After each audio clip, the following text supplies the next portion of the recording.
I won't jump on. If you train me, I will stay close. If you train me, I will potty outside. If you train me, I will listen. If you train me, I won't eat your stuff. If you train me, we'll be best friends.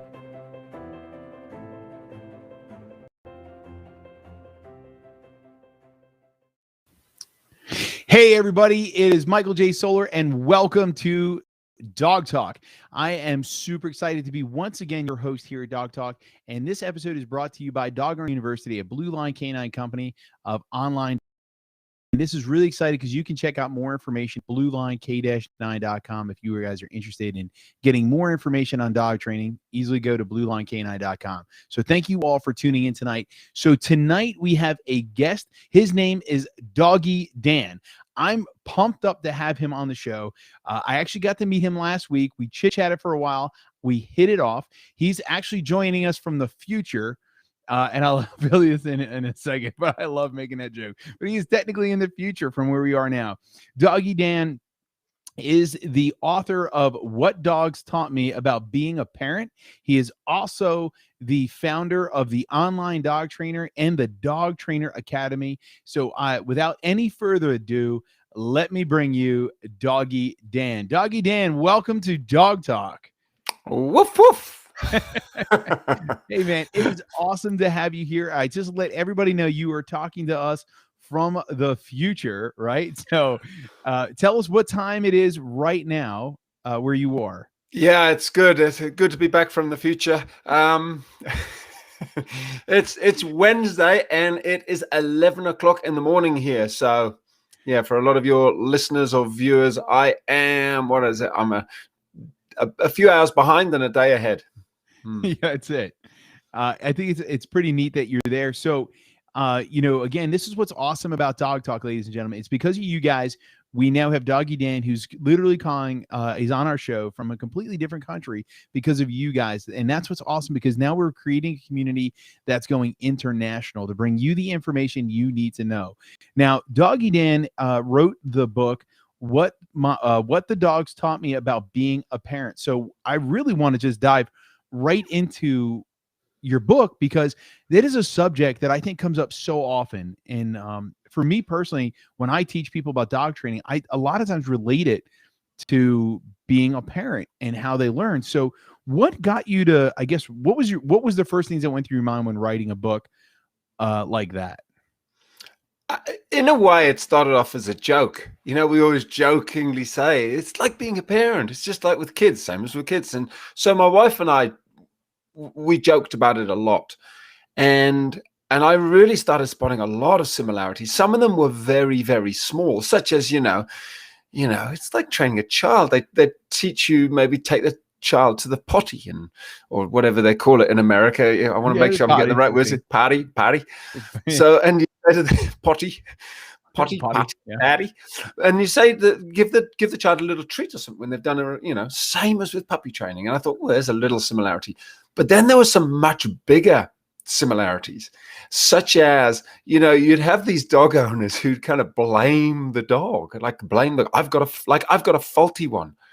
And it was like, whoa. Maybe if you changed what you were doing, your puppy, your dog would change. And then you'd look at some parenting styles. Oh, he's just a bad kid. It's like, well, maybe he's not just a bad kid. Maybe if you change some of the stuff you're doing. So it was taking ownership for how our beloved puppies and dogs and children developed. And so we joked about it, but we didn't actually have any children to test the theory out on. So I wrote the book kind of hoping, I think we had children, but probably, I think the children, they were about 3, 4, I'm trying to remember now, but yeah, 3 or 4 years old. But, they hadn't got to that 10, 11, 12 years old. So I couldn't really say, here's the living proof, but I wrote the book. And as the children grew up, I thought, yep, it was on the mark. The stuff that I wrote in the book. It's funny you bring it up because I always say, like, for example, everybody goes towards the reward, right? So when you think about it, connecting the dogs to being a parent, so being a dog trainer, being a parent, I always found that people always find it like to be like as a joke or an insult when you're like, oh, do you train your kids like you train your dogs? Right. That's what some questions I've been asked. And I'm like, yeah, because exactly. the answer is yes. Like, absolutely, I do. Because at the end of the day, the answer is not that my dogs are kids or my kids or my dogs, or whatever, but it's the point of psychology, right? It's putting the knowledge and understanding in the one category and realizing it's not about correction, but it's about direction and reward.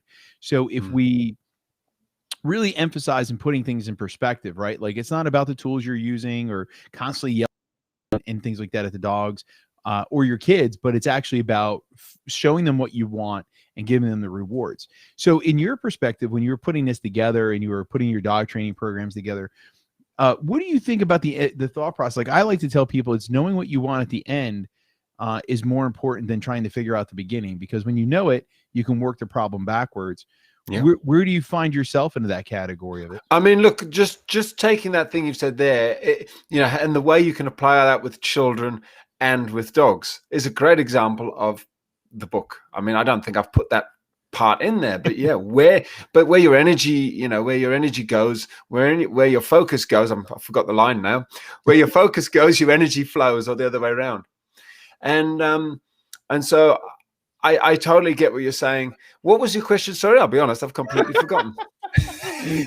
Let's be honest. Yeah, let's have a laugh and be honest for once. Your perspective of putting it all together, right? Like, you've been doing this for a few years now, working with different people, especially coming from the avenue of writing a book about becoming, what your dogs taught you to be a better parent. But now you've also have an online dog training program for people that are looking to do it on your own, or a dog training academy. Okay. Do you found that you put the perspectives together more when you know what you want at the end and work your way backwards to lay it all out for the people? Or do you find it was problem solving was the way that you took the approach with your online courses? So for me, the most important thing, I'm not sure if this will answer your question, but I'll do my best and just direct me in where. Yeah, we'll try. For me, the most important thing was actually recognizing that, as we talked about reward or corrections, for me, it was actually recognizing how important energy was. That's the bit that actually blew me away. Okay. That the dogs, I realize, are so sensitive of our energy. And so if we can get that bit right, and we can keep checking in with how we're doing things, whether it's a correction or whether it's a reward or whether it's where our focus is. If you're frustrated, you're not really, as you said, you're not focusing on where you want the dog to be. But if you're kind of focused because you're calm on where you want the dog to do, it's amazing how quickly the dogs can pick up on it. So it's slightly off my question. My question was more or less like laying out your lesson plans, right? Do you find out what you want in the end and then build your lesson plan backwards towards the beginning and know where you're starting? And you went into the how you're going to do it, right? So with the online courses, right? Yeah. If someone's looking to become a dog trainer, should they be starting with the online dog training academy to learn how to train their dog first and then become a trainer? Or do you? Here's my suggestion, and sorry, I'll be very honest. I didn't understand your question. I was trying to avoid that. I'll let it go. If you're looking at becoming a dog trainer and you're curious, I would, and this is not, I'm gonna move you away from the high ticket price and push you down to the low one. I'd start at the online dog trainer, and here's why. First of all, I may sound like a salesman, but I'll be honest. Currently, it's a $1 trial to check out my entire program for 3 days, and so I mean, it speaks for itself. You will know very quickly whether this is what you've been looking for. I don't want to say your whole life, but if you're a dog trainer even, or a dog lover, or you're getting a new puppy and you're going, I just feel like there's still something missing. And the best example I can give is it feels like there's a lack of connection between you and your puppy or you and your dog, or it feels like you're constantly swimming upstream against your 18-month-old dog. Then the online dog trainer is where you'll go in, you'll go, oh my gosh, this makes total sense. How come nobody shared this with me? How come nobody told me this? And I'm not exaggerating there. That's the Yeah. most common thing. And that's what sets it apart, to be honest, from a lot of other training methods, which are more correction or correct me if that's not the right word, or it focuses by saying, don't do that, or it uses treats. This is actually not so much about training. It's about that connection. And so I think that's the place to start. And then if you like it, great. And if you don't, then that's all good too. Now you led right into the next point, which is understanding your philosophies. Now you brought up that you use energy as your main focus of training your dog, is building the relationship, the bond through the energy, right? So that really is what you and I have talked about. It's what, you know, you're mentioning it now, is it's about connecting through the energy. So it's not about the treats. It's not about saying no. It's not about utilizing tools. So can we dive a little bit deeper in what you're talking about with energy? Are you talking about your physical touch of energy, or what were you really referring to at that point in time? So maybe I'll give an example. I'm trumping you. Bam. No, this is the stuff I love. So I'm trying to think of all the examples I could give. Here's a real life example that happened yesterday. So my wife works with people, helping them through. She's a qualified physiotherapist, and she can also kind of help people deal with more kind of mental issues or stress related issues, and she can talk that through with them. So what was fascinating was we have a very powerful dog named Jack, and this lady and Jack's like the king, and he's the best gauge of people's energy. So if you're trying to suck energy off Jack, and if your energy is TOO anything, if it's too excitable, if it's too much, if you're trying to be too dominant, or if you're too loud, or he will pick it up and he likes that. He's trying to get people to be steady and balanced, and then you can kind of come into his presence and pat him. And so this lady kind of went over to try and pat him, and he just it's like, ooh.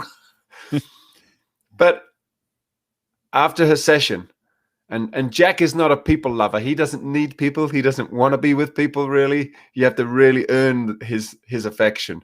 He doesn't go up for a pat and a cuddle off people. But he did with this lady.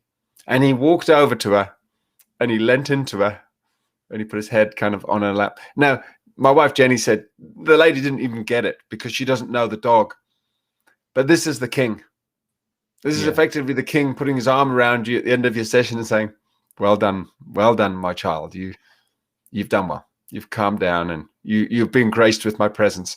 So I don't know if that's a bit off the deep end, but I know this dog. It means business. So what he picked up on is at the start of the session, she was so frantic and energetically unwired and ungrounded, nervous energy. She invaded his space, and he just said, no, you stay well away. And then at the end of the session, he actually wanted to say, yeah, this is good. You've done really well. You're calm. So. And it's neat how you brought that up. You're talking about how the female was extremely frantic when the session started. Now, a lot of times I have found, and I'm sure you have too with past clients, that when they're working their dog, they're high energy, they're trying to get things done, they're almost pushy with it, right? Like they're not giving time for the dog to learn and just absorb the energy of the room and absorb what's going on. I like to call it non-interactive versus interactive training, right? So interactive, and I'll give you the definitions. You tell me if this is flowing with you here. Interactive training is like where you have your treat or you have your leash, and you're teaching your sit down, come, right? You're actually teaching a full-fledged command. And then you have your non-interactive training. It's where your presence is there, you're living your life, and you're showing the dog what you really want. Like, so for example, I want you to be cool, calm, and collective in the room, right? So in that turn, if you're cool, calm, and collective, I'm cool, calm, and collective, and reward will come. If the dog wants a pat or a pet or a treat, you can give them to them through non-interactive, meaning don't make a big deal out of it, but go over to them, ease into it, so you're not skyrocketing, right?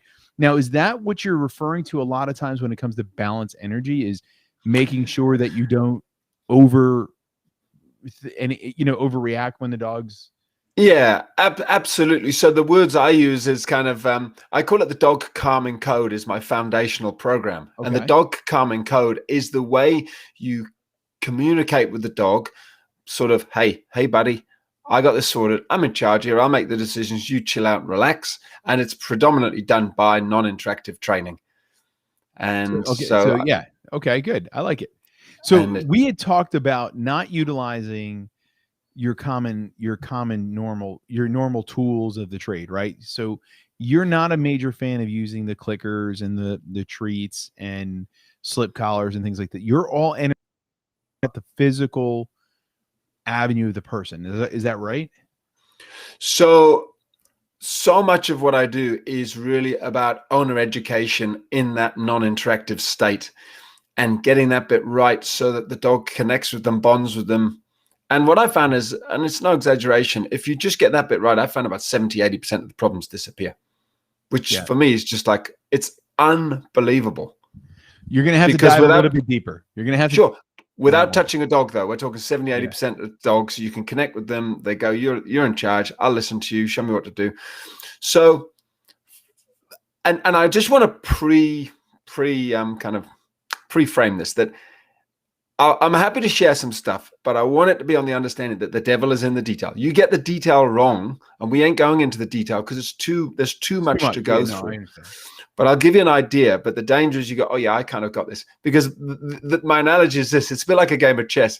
If I can share with you how to play chess, you pawn moves forward 2, and then and you go, oh yeah, I think I've got it.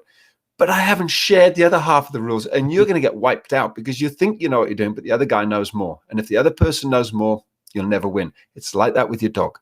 What I'm sharing with you in the Dog Common Code is effectively the dog's instinct and intuition. This is the stuff the dog knows intuitively, and some of them know a lot more than I'm just going to share here. So this Dog Common Code, how you connect with your dog, it's some very basic stuff. But the first thing I will share with people is food is the most important thing out there. It's like money to people. It's what keeps the dog alive. The dogs haven't forgotten this. Food keeps them alive. They know that. And so just like, money kind of makes the world go around for humans, we have to kind of take control of that food, because if you leave the dog in control of the food, they go, okay, so I'm so important, I'm in charge, and it all goes wrong. Now, first thing that happens is people go, oh, my dog's not food motivated. What do you mean? Oh, he never eats his food. No. That's chances are that's the dog saying, I'll eat when I want to eat, and they graze us.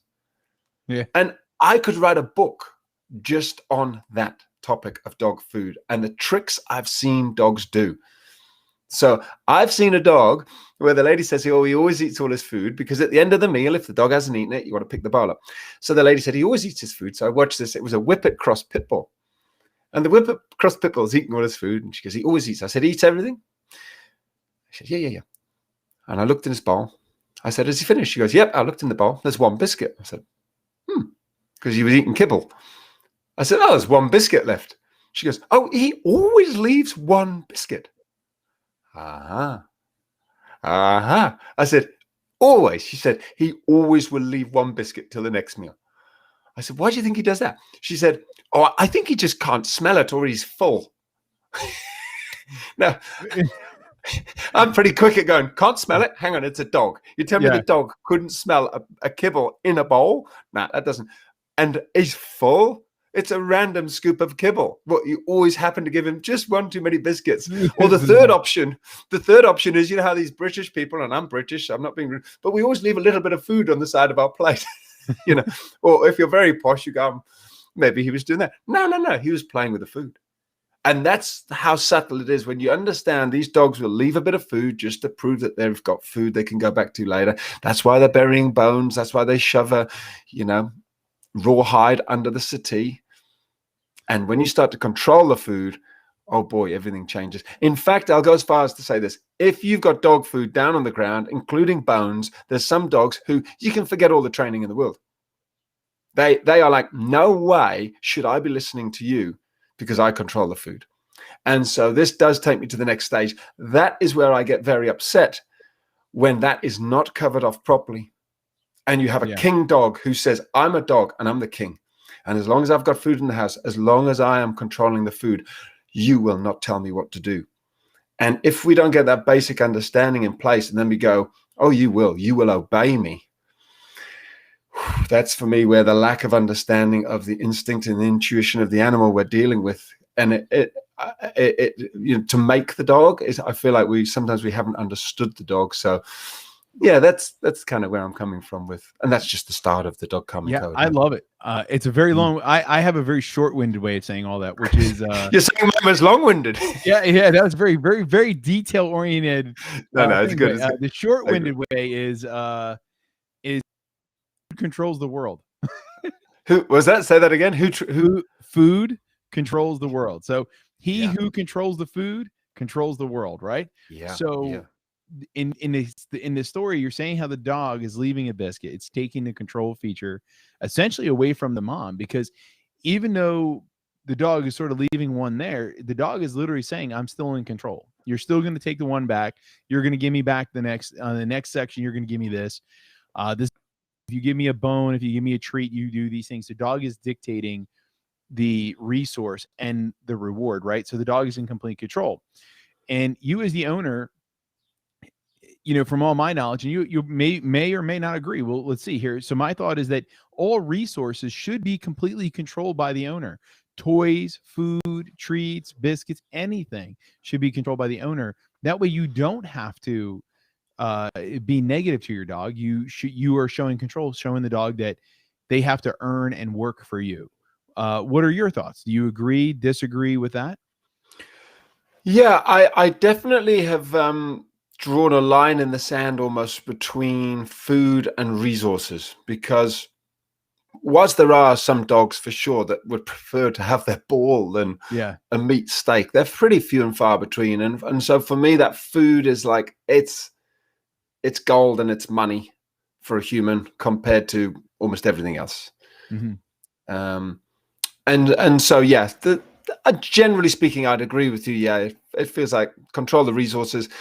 That said, I also have a kind of a caveat that if you have a perfectly behaved dog who just loves playing with his ball and his frisbee, and somebody says, oh, is it okay? He plays with his frisbee every morning and he's perfectly behaved. We've got no behavioral issues. Do we have to take the frisbee off him? And I'm kind of no. Yeah. No. Yeah. So I don't want to be misunderstood that the poor dog's lying in a garden with no toys. He's sitting there lonely. He's like, what did I do wrong in my life? Nothing. He just, you were so well behaved that we took everything away. No, I think I agree. Yeah. How often as a professional dog trainer, you typically never get the phone call from the person saying, my dog is perfect and I don't need your help. Typically, if you're getting the phone call, it's because the dog is showing some sort of unwanted behavior. There's some sort of route of those things. And that's where a lot of times people try to solve on their own, right? So, and that's where we come with the tip of controlling the resource, controlling those points, right? Now I just had a major brain fart. Now I just forgot where I was going. It's catching. I tell you. It got me on that one there. So when we think about like the resources of the dogs and showing, oh, that's what it was, going on the bed, right? So here's a big one that hits the industry huge right now, right?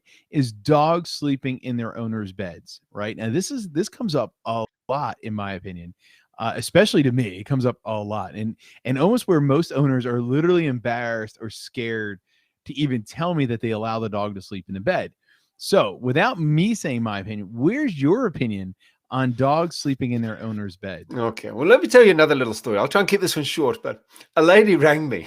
The lady rings me and she goes, oh, we got a problem. I said, what's the problem? She said, well, me and my husband were sleeping in bed at night, and the dog who sleeps in the bed sleeps on my husband's head on the pillow, and it's only little Dachshund, and he barks at 2 or 3 o'clock in the morning every night, and then he'll bark and he's keeping us awake, and it's a nightmare. We can't sleep, and we just can't have this.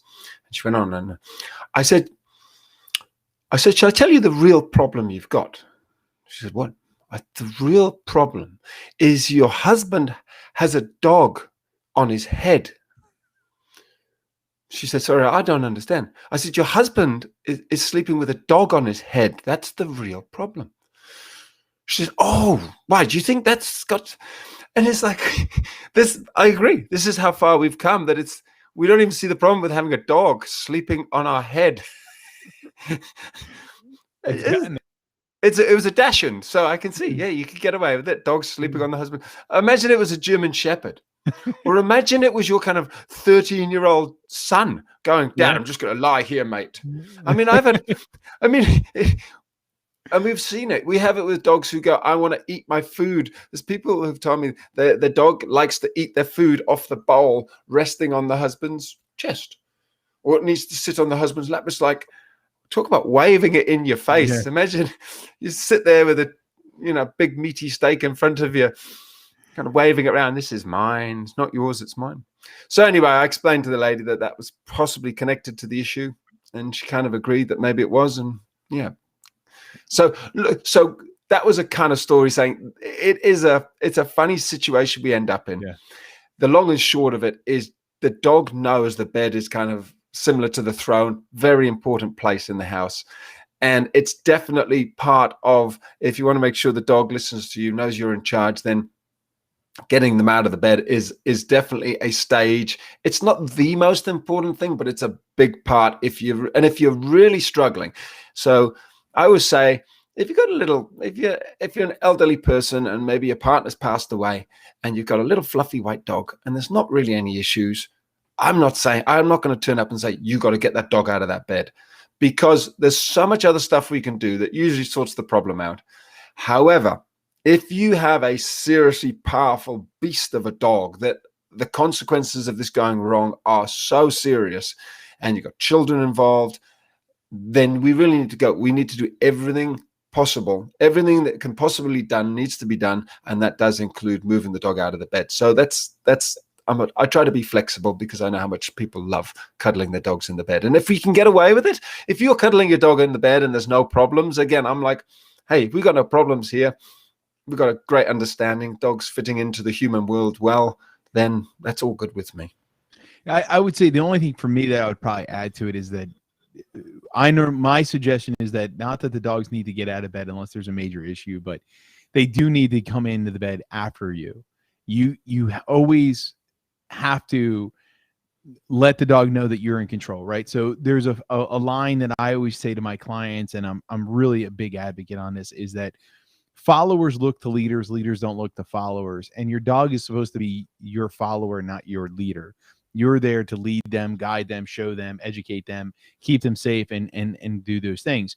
So with your bed, the way I always looked at it was that the dog should go into the bed after you if you're going to have them. So you should get into your bed, and then if you really are adamant that you want your dog to sleep with you, then invite them on the bed. That way, you're still never giving up the ability of control. You're showing them that it's still your bed, as you said, their throne, your throne, right? Like the owner's throne. So that's it's a good way of looking at it. So yeah, very similar. My thing would be, if you're not able to set your dog off the bed, if they look at you and go, that's problem.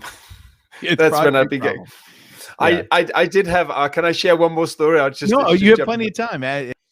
Come on. I had a mate called Neil. I don't know how many of the real words to use and real names. So Neil approached me once. He had an entire male staffy named Moose. And Moose was huge. He was a huge English staffy. And Neil said to me, "Oh, we've got a problem with Moose." I said, "What?" He says, "Well, I'm on the bed, and I'm on the edge of the bed, and Moose is in the middle between me and we'll call her Sally." Just change somebody's name, between me and Sally. And what's happening is he's kind of pushing me, and he's got his back to me. He's pushing back on me, and I'm hanging on to the duvet, mate. I'm hanging off the bed. Moose is pushing me out the bed. So I kind of try and push back into him, and what he does is he turns around and he just growls. I'm like, okay, so what's the question? He says, well, what's happening? I said, what's happening? Neil, this is an entire staffy male who's facing your lady, who's pretty much cuddling your wife. And he's going, mate, you may be paying the mortgage. You may have a ring on your finger, but who are you sleeping with, brother? He's going, you're lucky to be in this bed, brother. Oh, and it was so classic. Neil kind of looked at me and went, yeah, hey, he is, eh? He is. I said, oh, he's too right, he is. Yeah. He may have four legs and be called a dog, but these dogs, they're not stupid. They know who's male, they know who's female, and he's an entire male dog who's basically pushing you out the bed. You're lucky to be hanging on. And Yeah, you're lucky he's letting you sleep in the beds, right? It comes down to, right? Yeah. And I said to Neil, he's not facing and cuddling you, is he? He went, oh no, it's not.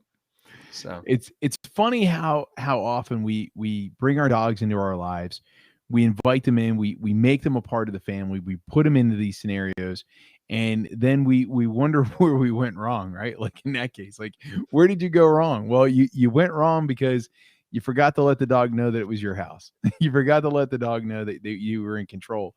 And they're not difficult things that we do, right? Like in your program, you're talking about creating energy and showing the dog the rules of the house, right? Like that is the point of the program. It's to educate yourself on how to live your life and putting the dog into a certain level of rules with utilizing a bribery or a force or corrective nature, which I think is a really cool thing about the online dogtrainer.com program that you've established, is that you're teaching more of a psychological, energy driven, also known as like an aura in a sense, but it's body language. It's a communication like no other. You know, we had a little bit of a conversation, ladies and gentlemen, just prior to here about a person I knew years ago who I first apprenticed under, Peter Bryce.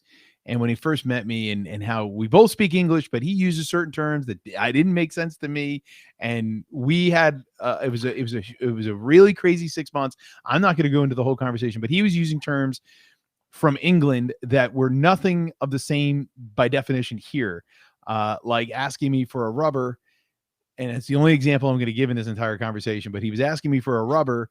And little did I know that it was actually a pencil eraser. It took me a little while to realize he was asking for a pencil eraser, but that's a common phrase. yeah. In And and it is like that with this dog thing issue that we have, is that we're speaking a certain language and the dog's interpreting it totally different way.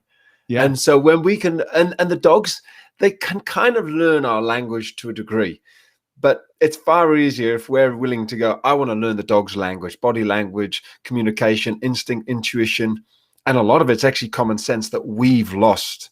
And so becoming a better parent is maybe a better dog trainer. Becoming a better dog trainer is maybe a better parent, because I realize so much of it is this energy. And if I can throw in a real short example, is around that whole thing of when the dog barks because there's somebody walking down the street.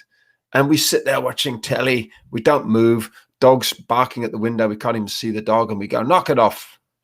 And the dog barks again. And we go, knock it off. That's enough.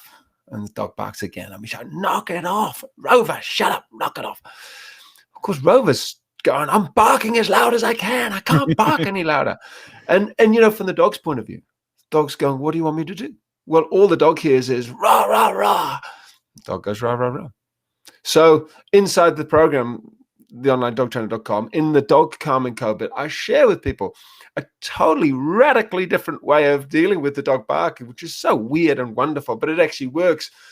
And what you do is, and I'm kind of running through it very briefly, you actually stand up, go out the window, and you don't have to do this forevermore. It's just a training phase. You walk up to the window, you have a look outside, and you go, oh, thank you, it's all good, and walk away. Do not look at the dog. Don't touch the dog. Don't say the dog's name, because you're saying, I'm in charge here. Let me check it out. Nothing there. Dog can read your energy. And if you're confident, turn around and walk away. Dog looks at you. And this is the beauty of it. What I found after doing this hundreds of times with hundreds of different dogs, so over years and years, I started to notice that after I did that, I'd sit back down, and in people's houses, these aggressive dogs who were protective of the property, who'd been barking the whole time and never relaxed. After I'd done that, they'd lie down, they'd calm down, and they'd go to bed and sleep in the basket. And people would go, Charlie's lying down. He's fallen asleep.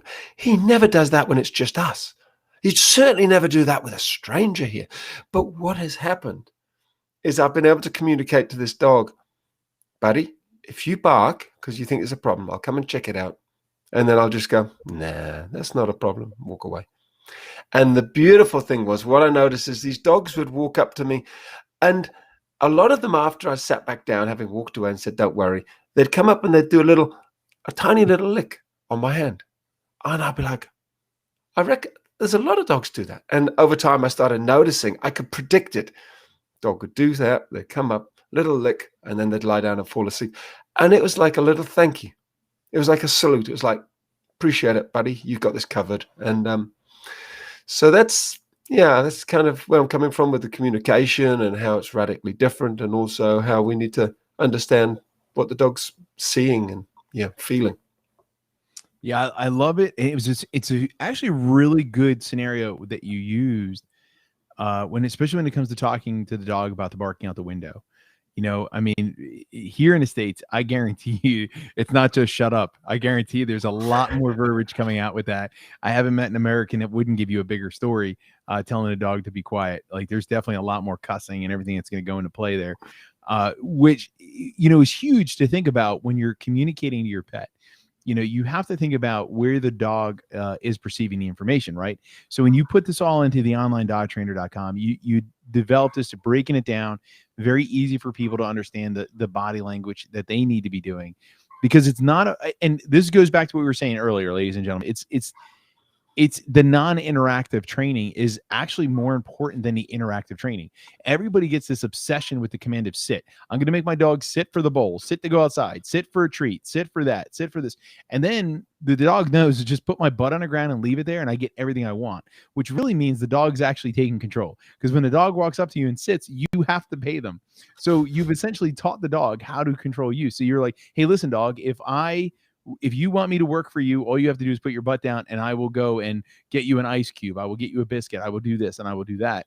And it's an ironic part when you move forward, especially when Doggy Dan here was talking about how you would go to the window, acknowledge the fact that the dog is doing his job. The dog is protecting your home, doing these things. And now you've said, that is not a threat, and you walk away. So the dog goes, okay, I'm going to recognize that the UPS guy is not a threat. He's delivering a package, and we can move away, right? Now the dog's going to learn that through their photo memory, through the way they perceive the information. And next time they see the UPS guy, the bark's going to minimize, and it's going to minimize, and it's going to minimize to the point where the dog's just going to accept the UPS guy, the U.S. postal person, the FedEx guy, the delivery service, whatever it may be, into their normal day, because you didn't acknowledge it as a bigger deal, a threat, a problem.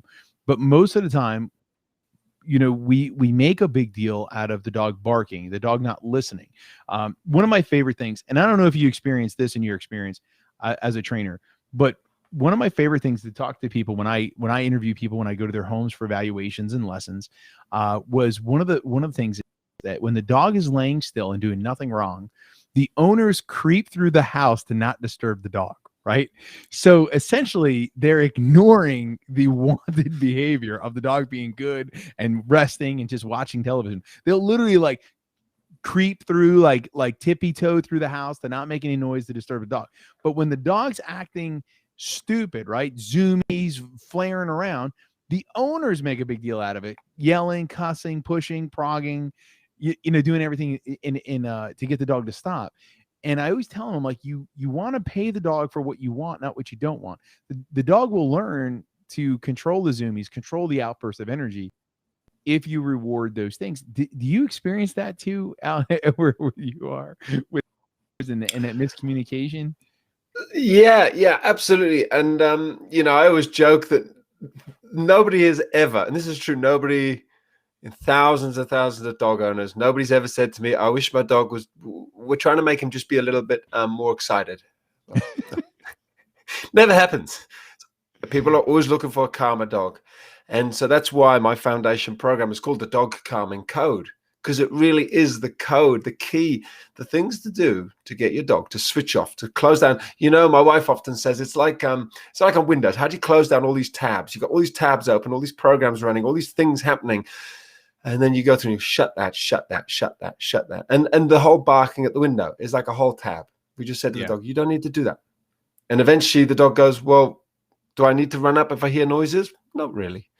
And so you shut all this stuff down, and eventually the dog goes, and this is the key bit, of their own free will. The dog's own free will. The dog says, I just feel in a place where I can relax and switch off because I don't feel I have a job to do anymore. It's a bit like if you have a dinner party. It's very hard to switch off at a dinner party. If it's your house, you're responsible. So you see people, they're running around with plates of food and wine bottles, more drinks, more nibbles, and everybody's saying, calm down, sit down, relax, come and chat to us. No. This is my party. You see them sweeping the kitchen floor and stuff. I mean, what? It's a party. Put the broom down. No. I've got to keep doing something. we Well, are that's probably because they don't unable want to do it switch. after you leave. They're tired. There's that, maybe, but we feel like we have to do something. We have to do something. If we're in charge, we can't just sit down and relax. And it's a bit like that with a doggy. If you can say to the doggy, "You're not in charge. I got this covered. I know what I'm doing. I control the food. I'll control protecting the property. You switch off." And that's why the dog licked my hand, because the dog was saying, have you got this? You got the protection side of things? Whoa, that'd be awesome if I'm able to just have a little bit of a lie down. So I find these dogs do lie down. In fact, I actually had one guy, I went to visit him, and his Mastiff, it was a Tibetan Mastiff, these huge, fiery red, orangey, yellow, beautiful brown dogs, enormous. And this thing never switched off. He said, it's just go, go, go. Anyway, I put the dog calm and code in place whilst he was there. It took, whatever, half an hour. Dog lies down, and next thing you can see this big chest going up and down, and you hear the. I said, he's fallen asleep. He said, nah, he wouldn't have fallen asleep. We went up to him. I forget his name, Hugo. We went up to him, shouting in his ear, Hugo. We could not wake this thing up. I mean, it literally dropped into a trance. It had gone, and he'd never seen the dog. And, my heart cracks open when I realized that I have given this dog a life that it was never going to experience. And we all know how stressed we are with the world situation at the minute. And it's hard for us to switch off. But it's equally hard for a lot of these dogs to switch off when they're given so much responsibility. And so for me, knowing that I've shared with another person how to get their dog to switch off, and they see their dog it's going to have a good life. The owners have understood how to get the dog to switch down, close all the tabs down, and it's going to have a good life. It brings me so much joy. So, yeah, I hear where you're coming from with but maybe I approach it a little bit different. I don't know. But I get you. I think we're on the same. I do. Yeah. I think it sounds like we're lining things up. Slightly different terminology, but I think that might be from where we are. Not really anything of a negativity. I think it's just from different places that we're coming from. When we talk about the body language of it all, and teaching these things, I always tell people, I'm like, listen, your dog has 24 hours a day to predict you. You have your life, you have your kids, you have your work, you have your school, you have your hobbies, your video games, you have everything in the world to entertain you. Your dog only has you. So in a 24-hour period, your dog is literally sitting there going, so then they grab the keys and they leave me, and then I'm going to piss on the rug, and then when they come back, I'm going to get tons of attention because they're going to find a wet spot in the rug, and then they're going to yell at me and scream at me, and we're going to chase around the house, and they're going to roughhouse with me. And I always tell them, like, listen, you got to remember your dog's studying you. Right? 24 hours a day, your dog is studying you. They don't watch television. They don't read books. They're looking at you. And if you show them what you're looking for, and it sounds like that's what you put together in the online dog trainer. It's teaching the student, the owner, right, how to learn how to predict themselves to get the dog to predict the right behaviors that they want. And it sounds like you're teaching them these behaviors to show them these. Like, hey, I always tell, like, another big tip I always tell people, go move your car keys around. Go pick them up and don't leave the house. Shoes on and not leave the house. Go walk around the house with the dog leash on. This way you become unpredictable, right? And if you are unpredictable, then your dog can't predict your behaviors. But if you only grab the leash when you're going for a walk, if you only grab your car keys when you're leaving, if you only put your shoes on when you're going out, then your dog's not stupid and knows these things to be triggers. Everyone's like, oh, my dog's so smart, knows when I spell the W-A-L-K. And I'm like, yeah, because you randomly spell every other word that your dog was able to filter through to see the W-A-L-K. No, you only spell that one. So it's an amazing thing to think about, is how your dog is listening to you, but also how silly we can be in a scenario of not paying attention to ourselves and how predictable we are. For COVID, like, everybody was on lockdown here and they would not get dressed, right? And now we're experiencing, like, a lot of people during the beginning of COVID, it threw the dogs off. They were like, why aren't you leaving? Right? Like, get out. Like, just leave, because you're messing up the dog's nap time and rest time when you're supposed to be at work. Then what happened was people would start going to work and it would throw the dogs off again, or they would work from home and it would throw the dog. in their pajamas and not their work clothes. And dogs really do pay attention to your outfits. They know that you're not going to wear, well, most people won't wear the pajama pants and slippers to the store or to work, but I mean, you never know. They're not stupid. They really are paying attention to every outfit you wear, everything you're doing. And it sounds like Doggy Dan put it all together for you in the onlinedogtrainer.com. So if you guys are interested in checking it out, go to the onlinedogtrainer.com, see if it's the right fit for you. You might be able to get some quick tips, information that you might be looking for or seeking, and solve some of your big problems. Dan, thank you so much for joining us, man. It's honestly, it was a great time having you here. I hope to have you back on the show. Love to, yeah.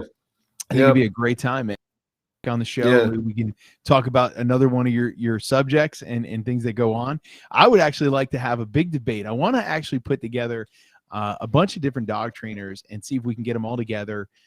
We had interviewed a couple of people before and see if we can have an open dog trainer debate on tactics, differences, and thought processes. But it would have to be all in good fun. No hating, no arguing. But the idea, I was really thinking about doing this probably beginning of 2022. We'd probably do it virtual just because of everything going on, obviously, and you're not in the United States. So you can fly me over. You can fly me over. Yeah. I'll come. I'll come. Yeah, as long as it's a good hotel, as long as it's a quality hotel, I'll come, Michael. Yeah, it must be the 5-star, right? The 5-star breakfast and all. Yeah. So I need to bring my dogs. Yep. So yeah, we'll have to put something together. I think it'd be an awesome time because it's all about education and bringing people together in this community, and it's really important to me to break down the walls and bring in the community here because we're all in it together, and we're never going to learn if we're too busy hating on each other and arguing over who's right. And the truth be told is, our tactics all work. And the thing is that we have to be open to the discussion so we can get bigger, better, and helping more people with their animals. And that's what my goal is here with Dog Talk and as we continue on. So let me let you go, Dan. And I really am so happy that you joined us tonight on Dog Talk. And I do really look forward to having you on again and talking about the Dog Training Academy with you and building a real community here. So thank you so much. And ladies and gentlemen, thank you guys for watching, loving, liking, and sharing, and obviously subscribing to our YouTube channel, BLK9 TV. Give us a thumbs up over there and keep pushing this out, man, because it's all about you guys, why this community continues to grow and build. And that's what's going to be here. It's all about you sharing and liking and subscribing, because you guys pushing it out to your friends is what's going to keep this community going and keep the education growing. So thank you guys so much. If you guys are interested in getting a little bit of motivation tomorrow morning, please join me on BLK9 TV, Facebook, and YouTube, and get some motivation with some Stuck in the Truck with me every Wednesday morning at 8:45. So we'll see you guys all next week.